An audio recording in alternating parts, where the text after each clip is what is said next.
Okay. I am Professor Fred Ogola. I'm the president of Jamii.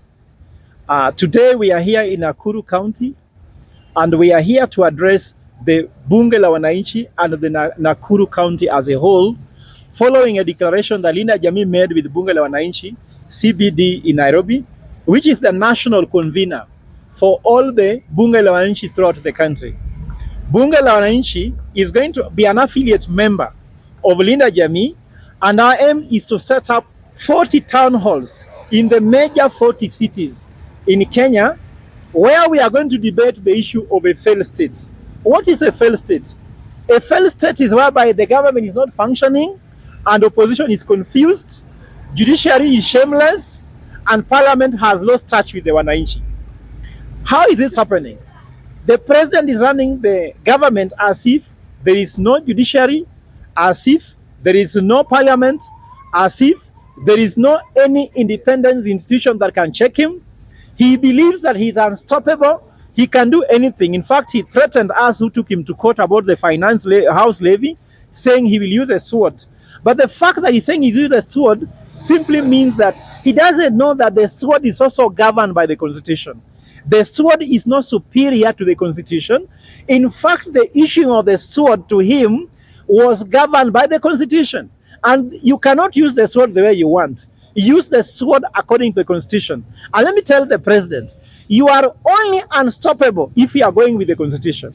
If you are going against the Constitution, you are not unstoppable. And we shall stop you with the Constitution and with people's power. Remember, people's power is God's power. And people's voice is God's voice. And the sovereignty of Kenya belongs to the people of Kenya. I went through polling station trying to record an OB statement. All the police stations in Mudangari, Kileleshwa, even the ones in Kilimani refused to record a statement that you cannot be able to record a statement against the president, even if it threatens your life, which I think is incorrect, because everybody has a right to record any statement whenever they feel their life is threatened. So what I'm trying to talk about here is that we have a failed state. We should be having educational policy to run how education system runs. As it is now, we do not know they can change education system to anything they want. Health policy, even NHIF is being changed to reflect the name of the president. If you go to the matters of foreign policy, the president is talking the way he wants. Murkomen talks the way he wants. Somebody talks against DRC the way he wants. And there's a confusion in the foreign policy of Kenya until Kenya becomes unpredictable. The most respected country in Africa is now becoming a joke of the world simply because we have a head of state and people in government who do not see the value of running according to policy. But the unfortunate incidence is that opposition has lost focus because opposition is trying either to become government or they are trying to become, let's say, I don't know what they are trying to become. They are seeking positions which they don't need to seek. They should know that leader of minority, which is Opion and I, is official leader of opposition and should lead. Let them not be looking for another seat called leader of opposition. So if they get that position, what happened to leader of minority? What is their work? And they're being paid by the state funds. So opposition is confused. And then what's happening that all independent institutions like parliament, judiciary, IBC, you can call it ESCC, they are not even able to investigate corruption. People are stealing money at a very high rate and they cannot be able to account. So in this failed state, we are trying to say that we as Jamii, the umbrella body for all civil society, we want to convene all civil society in all the 40 town halls in Kenya to seek for ways on which we can be able to follow and focus on this government constitutionally.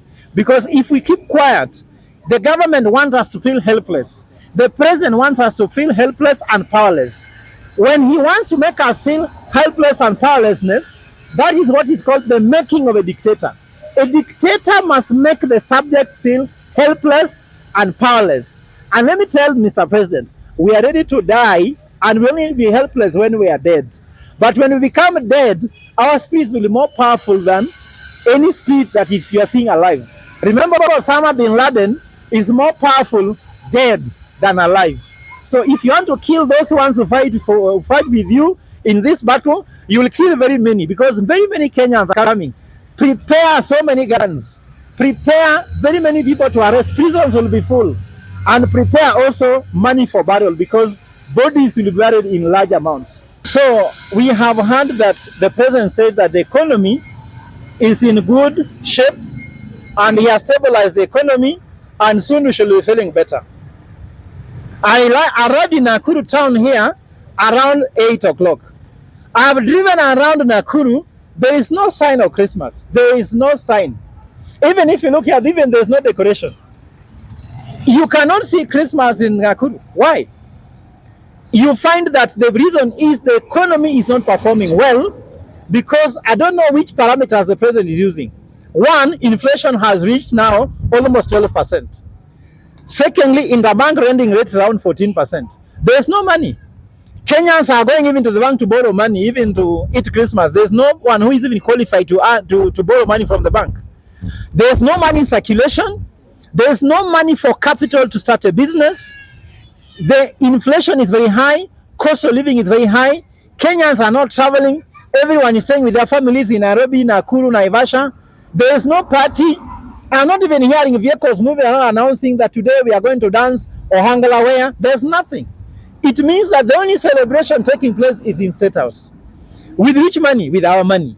But I want to tell you guys that the economy is doing very badly for the Kenyans, but doing very badly for the for government. Because how can someone tell you you're poor, then they enter in a car and they are being driven by 30 cars like a Chagba, 30 cars taking him to the airport, another 30 waiting for him in Mombasa, then he says the economy is bad, we should wait. How should Gachagua use 60 cars while Kenyans who elected him is using nothing? They cannot even afford a motorcycle ride. The economy is only doing well in State House, but not in Kenya. And the point I'm trying to draw here is that Kenyans, organize yourself. In fact, that's why I'm in Nakuru, to do a serious national organizing so that we can have one voice and speak from one voice and tell the president, we are not here to remove you from State House, but we want to take over the economy and tell you how to run it. Because you have no clue, you don't even know how badly it is. You are thinking that because you are cars and you are walking on red carpet, for us we are walking on dust.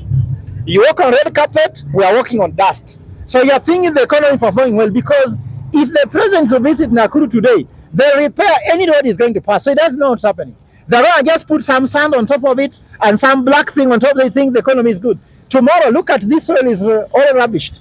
The president is being misled by his cabinet. He is not made to see the truth. We want him to come and see us without all the preparation being done a month before. Look at what he did in Kericho. Preparation, stadium was done, it killed people. So all these people are not telling the truth, the president. The economy is bad for us Kenyans. But let me tell you, the president collecting a lot of money, 9 billion shillings in taxes per day. He has borrowed 1.6 billion shillings, trillion shillings since he became president. All this together, he has a lot of money to himself. The only thing he's not giving us. So Kenya Kwanza government is Kula Kwanza government. They are not giving anybody, they are eating by themselves, and that's where the big challenge is.